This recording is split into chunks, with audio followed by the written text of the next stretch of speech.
Hello, Aries. Welcome to the overview for your 2024 horoscopes. We have a few big events happening in 2024. Pluto moves back and forth from Capricorn to Aquarius with its final ingress into Aquarius at the end of the year. Also, Jupiter will conjoin Uranus in Taurus, which will be interesting. And that's right before Jupiter changes signs and enters Gemini, bringing some luck and expansion to new house topics. But also, once it enters Gemini, it will square Saturn in Pisces. So we'll talk about what that means. And we will also discuss all of eclipse season in spring and in fall. So let's hop right into this and get started. On January 20th in 2024, Pluto will enter Aquarius for the second time. It will enter your 11th house. And when Pluto enters your 11th house, it's a very deep, transformative wave hitting your social community and just in general, the community aspects in your life. The 11th house is all about your friendships, your networks, your community, the broader social causes that you care about. And with Pluto here, you're in for some pretty intense shifts with those topics. So you may notice something in January happening that is similar to what happened at the end of March 2023. March 2023 is when Pluto moved into Aquarius for the first time. That was our first little toe dip of what's to come. So there could be something similar that comes up from that time. And you can look back in your calendar and journal, etc. Look back what was happening for you in March of 2023, and you'll kind of get an example of what to expect for January of 2024. So we have a community makeover of some kind, maybe a friendship evolution, a new circle, a new friend, a new crew, a new group, and redefining your circle, redefining your network, who you vibe with and who you consider your allies may be completely transforming from the ground up. We must remember that Pluto is a very far outer planet, and so with outer planets, things are a lot slower, things are a lot more underneath the surface, and you won't see usually big giant explosions. It's usually benchmark moments. So also, if you have a platform with an audience, you might connect with them in a big way or change your connections with them in a big way. The 11th house also rules the money you get from your job. So there could be some transformations in the cash you make from your career or what you are known for doing. The 11th house also rules other people's kids. So your relationship with kids who aren't yours, like stepkids or your friends' kids, could transform on some level. Also, I just have to mention this, the 11th house rules your third marriage. So if third time's a charm. If a third marriage or serious partnership is on your radar, you can expect some major developments with that. And there is some sort of activism reboot happening with Pluto here. Your approach to social activism, social work, and activism might get a total overhaul. But overall, you'll find that the 11th house is also the I know a guy house. It's like your ability to network and connect to people who are around you that can help you with things. And that I know a guy game will be stepping up. You'll probably meet somebody pretty powerful because the 11th house also is traditionally known as the hand of the king. If the 10th house rules the king and the ruler and the boss, the 11th house is the hand of the king who pulls the strings, etc. So some sort of big transformation with your social circle and your networks. So that's January. This is the second time Pluto will be moving into Aquarius, and it will move into Aquarius for the final time in November of 2024, and we will check back in with that when we get there. So let's move on to eclipse season because that's the next big event in 2024. We have March 25th and April 8th. And eclipses bring major endings and major beginnings. So this is happening for you in your first and seventh house topics. And these major endings and beginnings on this axis of your chart began officially in the fall of 2023. So we're continuing on with those major steps towards endings and beginnings that are happening at the same time. You know how life is. It's not just like full stop, one thing ends and then the new thing begins. It usually is interwoven, and you'll see some of that happening in the spring of 2024. So let's talk a little bit more specifically. On March 25th is the 7th house eclipse for you. This is an eclipse in Libra.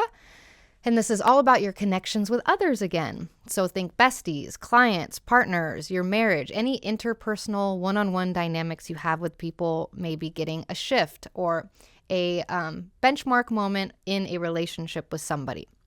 So let's see. You can expect around this eclipse season to have maybe a relationship roller coaster or new people coming into your life, a bestie evolution of some kind, like your best friends might get even closer to you, or you might drift apart from a friend. And, it's all about finding who truly aligns with you the best or the most authentically. Partner puzzles might come up. Like if you're in a partnership already, you can expect some sort of shifts. It's maybe more like a reset or a benchmark. I like the benchmark moment. A benchmark moment in relationships.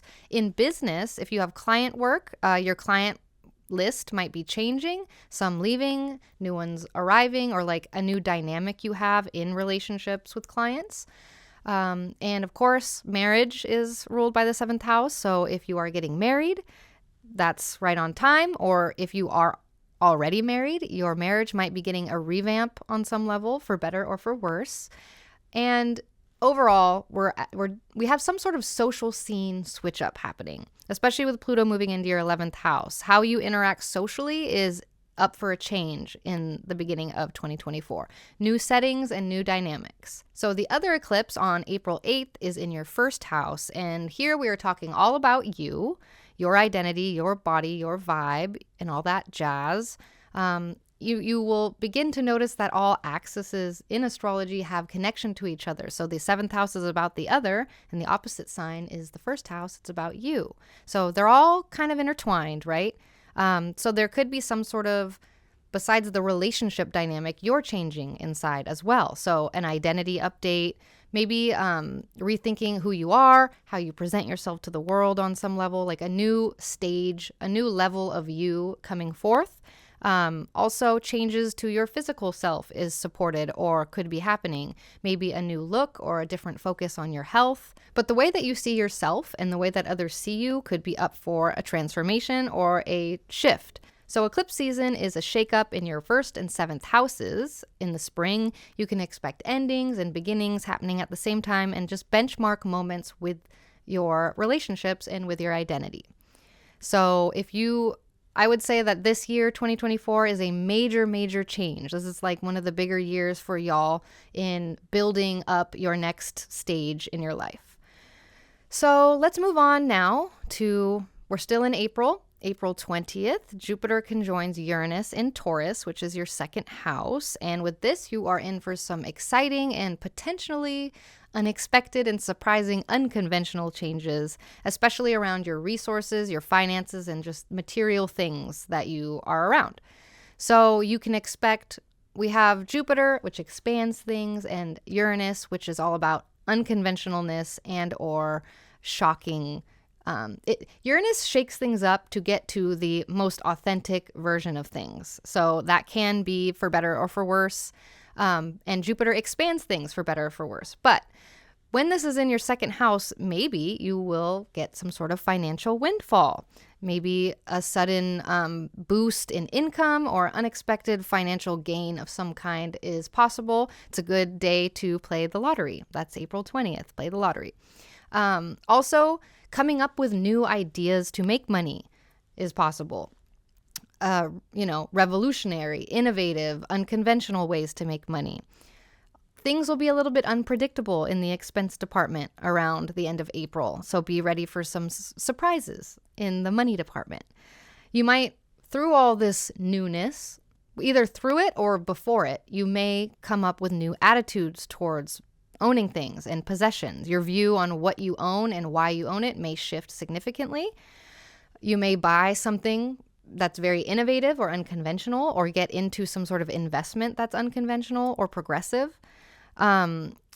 Impulse purchases are possible, unusual purchases, spontaneous ones.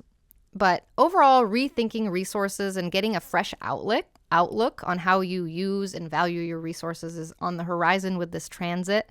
And like I said, unconventional income sources, just a sudden shift in your financial priorities, and a little fun one, expansive food experiences is possible. The second house rules food. That's a resource. So you might explore new and different types of food or dining experiences. That's supported as well. So this conjunction in your second house is like a surprise party for your finances and for your resources at the end of April. So expect the unexpected with money and resources and income and material things, and be open to new ways of thinking about handling what you have already. And then moving on to May 25th, we have Jupiter entering Gemini, which is your third house. And it will trine Pluto immediately upon entering Gemini, because Pluto is in Aquarius at the early degrees at this point. So Jupiter enters your third house and trines Pluto in your 11th. But first, let's talk about just Jupiter in Gemini. This is a big breath of fresh air. Optimistic air blowing through your everyday life, because it's hitting your third house. So it's hitting your immediate environment, the way that you communicate, and your mind in general. So the trine with Pluto is nice because it sets the stage for some positive, transformative experience. It's a trine. Pluto means transformation, but trines are positive and easy. So there is some support with positive and transformative experiences in your social life and in the way that you communicate or the way that your mind works. So what does that mean specifically with Jupiter entering Gemini? Empowered communication is happening for y'all at this point. Your words and your ideas are going to have a more powerful impact, especially in group settings and community settings. Some sort of transformative learning phase is possible at the end of May. Educational pursuits, especially involving technology or writing or any other technical skill, could lead to very significant personal and community transformations. Also, you can expect when Jupiter changes signs for you to deepen your connections with friends and allies. There's a lot of social energy at the beginning of the year. Relationships with your friends, your colleagues, your allies might deepen with this transit. So your networking abilities will definitely get enhancement, and just overall positive changes in community involvement for y'all. You have the opportunity also to find some growth with any technical skills you want to work towards, and there's a social twist to that. So, any technical skills, particularly with communication, that could be any type of language, like, English, coding, learning a different language. Not only will these skills improve, but they will also play a very key role in your social networks and community efforts. So there's some sort of reinforced social bonds through education, very possible with this. And expect your perspectives to be broadened with Jupiter entering your third house. There's also improved commuting and short travels that come with some social benefits also. So there's good luck if you have any issues if you want to buy a car, this is a good time to buy it. When Jupiter enters Gemini is good luck with transportation and commuting type situations. And also, I like to mention the 11th house having to do with money from your job. So there is a potential of financial gains through social networking or community involvement also. So that's it's interesting because we have multiple transits saying similar things. So we have this theme at the beginning of the year that's very social and also connected with money on some level. But once Jupiter enters Gemini, it squares Saturn in your 12th house. And this is the first time this will happen due to retrogrades going on this year. Jupiter will square Saturn exactly on August 19th. So basically the summertime will have this good luck from Jupiter in your third house, but there will be some constraint before you can fully enjoy the fruits of that Jupiter in your third house. So there could be challenges in communication and learning and education, all those brainy things I've been discussing. You could feel, even though there's a lot of plus in socializing, there could be a solitude energy, like a learning versus solitude, balancing that desire for learning and sociability with the need for solitude. On the other hand, meeting a teacher or mentor is possible with this. Saturn can represent an elder or someone who's wise and knowing And Jupiter also represents wisdom. So there's this clash of wisdom going on, the old way, and I don't know if Jupiter's the new way, but it's definitely the more optimistic way. So the social interactions that you have may feel more restrained, or there's some sort of wet blanket, or like you're moving through mud, or a stick in the mud, working through a stick in the mud type of energy, because that's Saturn. Saturn in Pisces is a wet blanket, a stick in the mud type of vibe.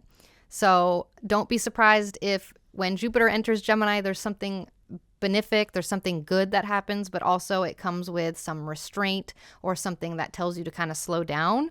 So, technical skills may come with hurdles or hard work, or the education around that may feel slower, or more obstacles may come up thanks to that Saturn situation, which passes August 19th in the summertime. So things get a little bit easier in late summer and fall until we feel this again. But conflict. So these perspectives that Jupiter brings you, new perspectives that expand your mind, but your personal beliefs and perspectives might clash with these, bringing out hidden fears, hidden anxieties, stuff that was in your subconscious that you need to work through. We're all doing that if we want to be. We all have that. We all can be working through that. So there is a mental health focus that is supported with that 12th house Saturn. You can also expect maybe secrets or misunderstandings to come up with Saturn squaring from there. But yeah, spiritual growth versus practical matters comes up with this square also.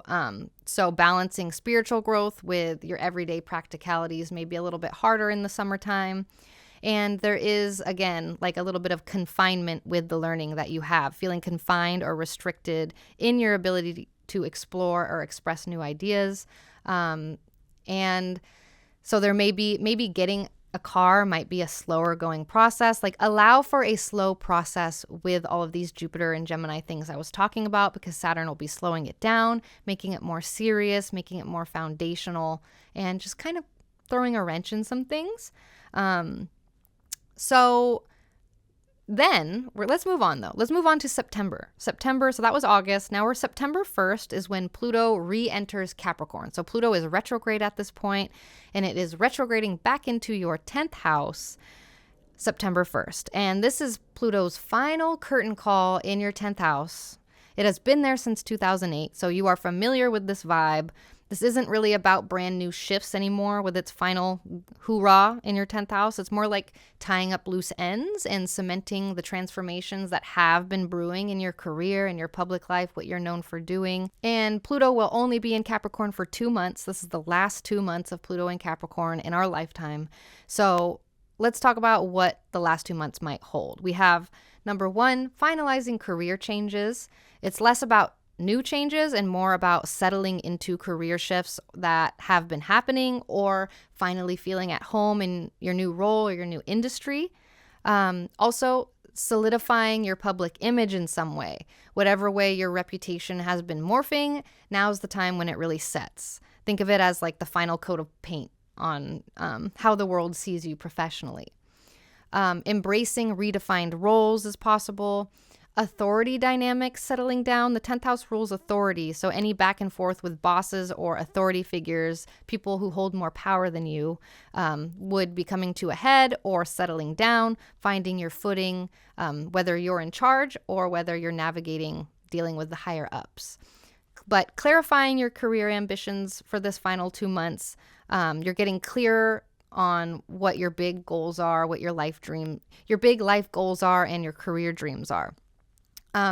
Your public persona will start to stabilize after these last 2 months. You'll be getting more attention, most likely, good or bad, and you're learning how to handle that like a pro.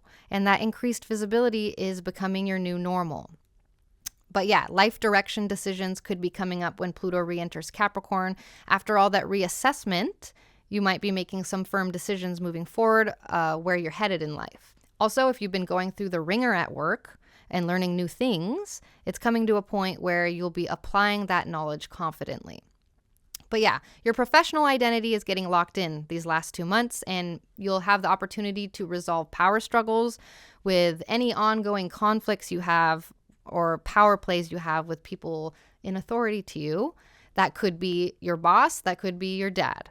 But you're finding ways to deal and move past and work through these power dynamics.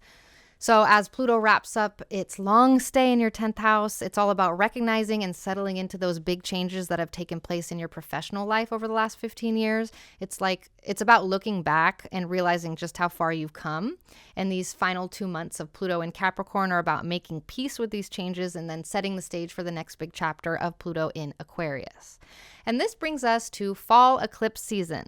So we talked about spring eclipse season, and fall eclipse season is similar but different. Same but different. So this time it will be in your, in your 7th house, which was last time also, but also your 12th house this time. So we're starting to shift. We're starting to wrap up all of the new beginnings and endings happening from these eclipse shifts and tying up. This is like one of the final chapters.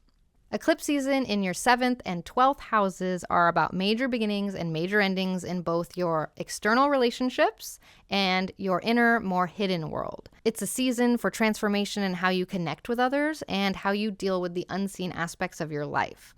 And so the lunar eclipse is September 17th. It's in Pisces in your 12th house, and that's about your inner world and hidden matters. It's behind the curtain house. So you may notice during eclipse season in the fall that you have an increased need for solitude, feeling stronger pull towards introspection and alone time. You may come to another layer of a spiritual awakening on some level, like a profound spiritual experience is possible. A shift in beliefs. Maybe there is a revelation of secrets that comes out. Hidden matters coming to light is totally possible. But there's also a mental health focus on the 12th house. With the 12th house, we don't have control. We can't see what's going on behind the curtain. And when that happens, we have to reconnect with ourselves and ground ourselves and find the tools to work through the unknown. And through that, often, is spirituality or religion or your mental health. So there's a greater emphasis on mental health and seeking therapy or some form of support, whether that's you being supported or you supporting someone else. There's a feeling of exile with the 12th house also, which is feeling isolated or disconnected from where you feel at home. That can be translated into traveling. If you like traveling, this is a good time to travel and send yourself on an exile on purpose. So retreats and any type of travel related to solitude or spiritual pursuits is highlighted with this eclipse. As for the next eclipse, that is October 2nd in Libra, which is your 7th house of interpersonal relationships. So this is more or another layer or benchmark with relationship transformations, new or ending partnerships, shifts in social dynamics, redefining besties or partnerships, changes with client work, or a marital evolution of some kind. So similar vibes, but another benchmark in that direction.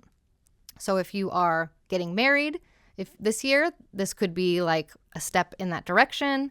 If you are getting divorced, that could be a step there too. This isn't like the big crescendo of things ending or beginning. It is a benchmark, significant moment in that direction. Maybe you meet somebody or you get to the next stage of a relationship with somebody. Or just your relationship dynamics are changing entirely and now you want to be poly or something. There's just shifts happening. So this moves us to Pluto re-entering Aquarius for the final time, November 19th. So let's dive back into this Pluto and Aquarius saga. This is your 11th house, and this isn't your first rodeo. This is the third time due to retrogrades that you felt Pluto enter Aquarius, and now we're talking the final entrance. And Pluto will be here until 2043. Yes, you heard me correctly, 2043. So this is about locking in those big social and community transformations that we were discussing. So let's break it down. You can expect when Pluto re-enters your 11th house, a significant benchmark moment with your community, major shifts like in your community even. Like your favorite local coffee shop becomes a community hub or closes down, or maybe you start to help organize community events. Your role in community is getting a serious update with Pluto here, and maybe you are working with powerful people as well at this point. There is some sort of friendship roller coaster that's possible. Like some new friends might become more like family, while others might drift away. And that's totally fine. We want to be with our people, right? Also, meeting new people, entering new social scenes, hanging out with an entirely new crowd, or diving into different social activism scenes. One day, maybe you're into book clubs, and the next, maybe you're in local theater group or activism for Palestine. So Pluto coming here is burning down the house and rebuilding it. So it's all about finding who really clicks with you. Maybe you're, moving away from your college buddies and finding a new crew that shares your current passions. This is all supported with Pluto here. If you're a blogger, a YouTuber, or have any kind of audience, how you engage with that or them will be getting a makeover. So expect to attract a crowd that's more aligned with the real you on some level. Also, work-related money changes are possible. The 11th house rules money you make from your work, so your paycheck might start to look a little bit different. Maybe your side hustle kicks off, or you get a promotion that changes how you are earning. Also, as I said before, 11th house rules other people's kids, so new bonds with kids. If you're dealing with stepkids or your partner's kids or your friend's kids, the dynamic could take a turn on some level. Think new levels of bonding, new levels of understanding. Also, if you are, like I said, in your third marriage or third serious relationship, this phase could bring pretty serious developments with that.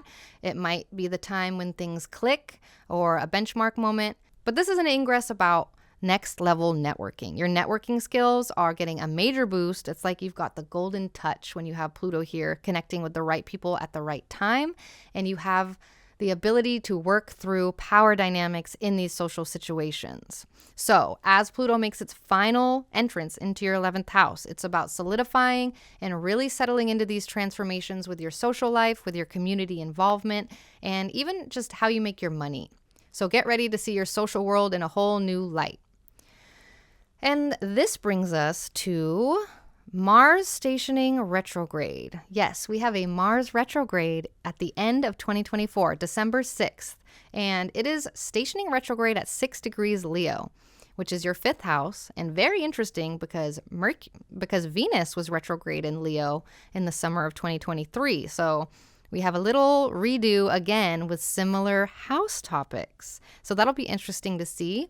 I recommend looking back at the late summer of 2023 and to get a vibe of what to expect with another retrograde in Leo. So when Mars decides to station retrograde in your 5th house, you are in for a couple months of some serious rethinking and reshuffling around the fun and creativity department.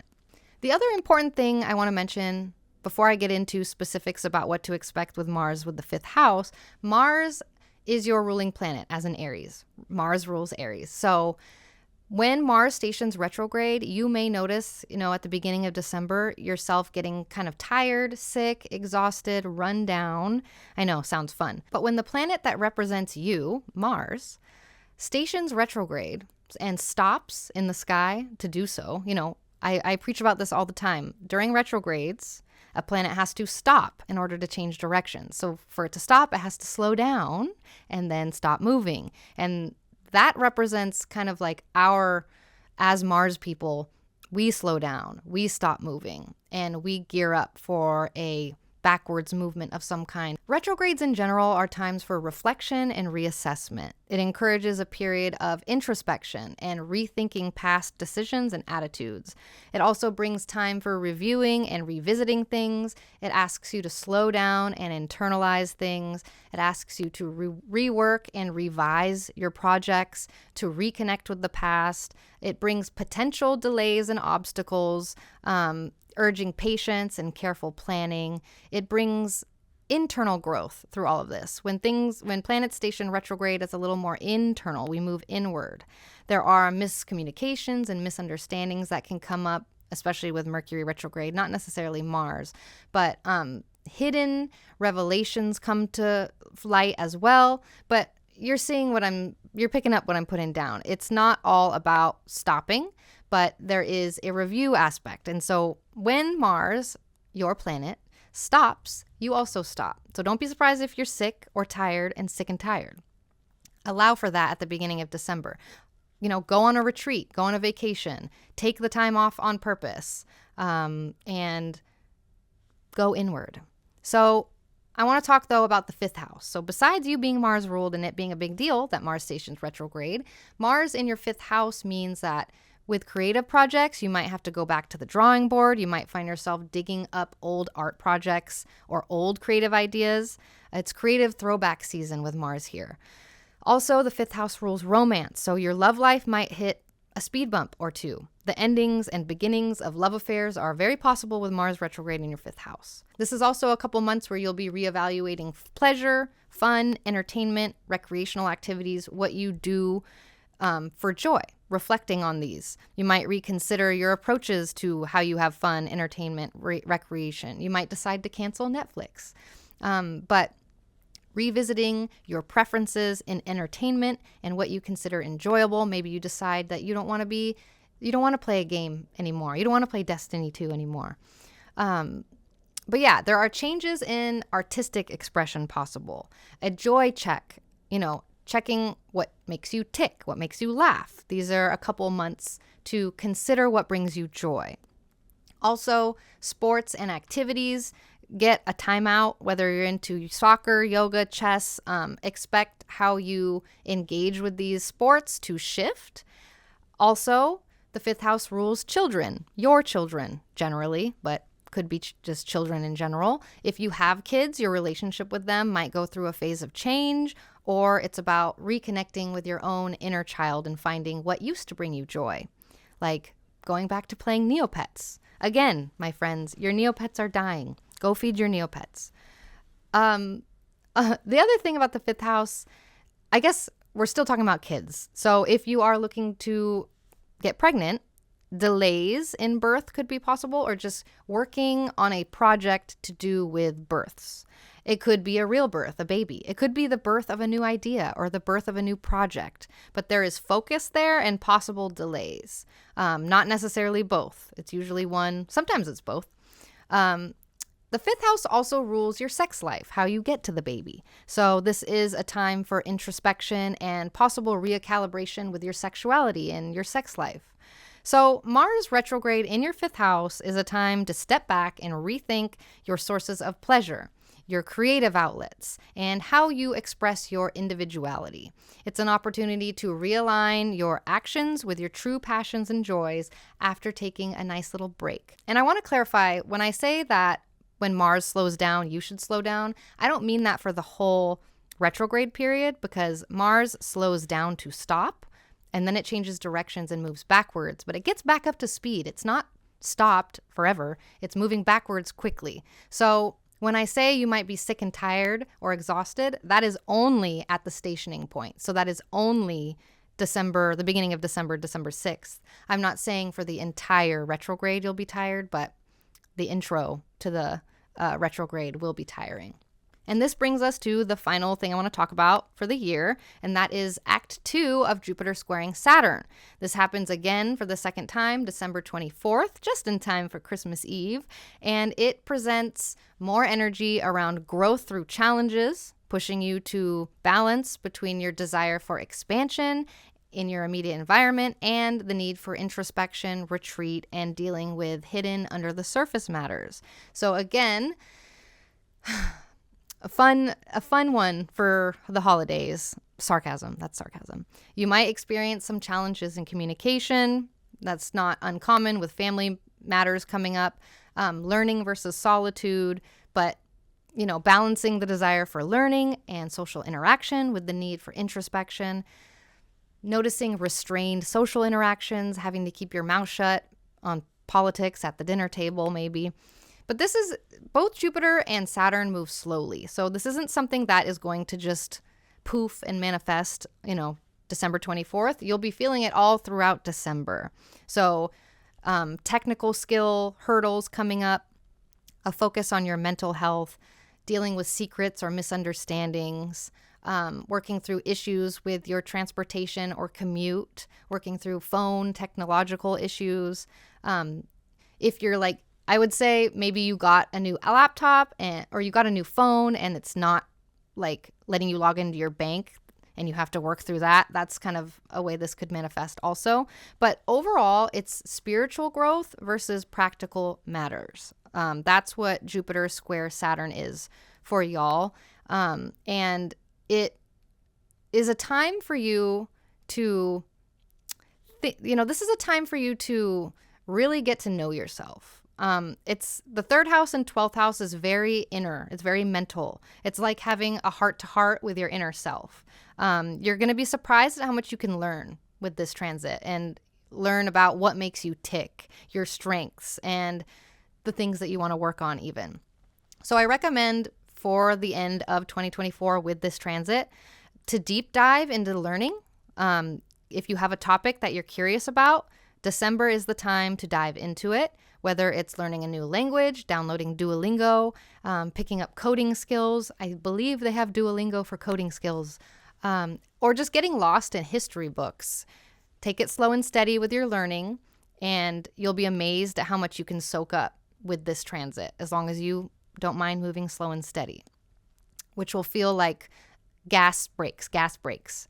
Also, the other way I recommend you make the most of the end of the year with this transit is, well, communication is going to be a little bit of a minefield with this square for you. So it's a good time to level up your conversation game. So before you hit send on that text or start some sort of tricky conversation, take some time, think about how it might come across. This is your month, or the end of the year, I should say, is your time for becoming a master of cool, clear, collected communication and getting your point across to those who don't understand. This is an amazing skill to have, especially as an Aries, with how much activism you could be involved with and fighting for what you believe in. So that's what we have today, friends. How do you feel about the upcoming year? Drop a comment. Tell me which transit you're looking forward to. Tell me which transit you're scared of, you're side-eyeing. If you enjoyed this video, don't forget to hit like and subscribe. If you want to delve deeper into astrology with me, remember Pyxis Fellowship offers personalized weekly and monthly horoscopes. I'm also available for one-on-one consultations, both readings and mentorships. And of course, you are welcome to join the free 9th House Discord server to keep the astro conversation flowing. Thanks so much for being here, friends. I will catch you next time.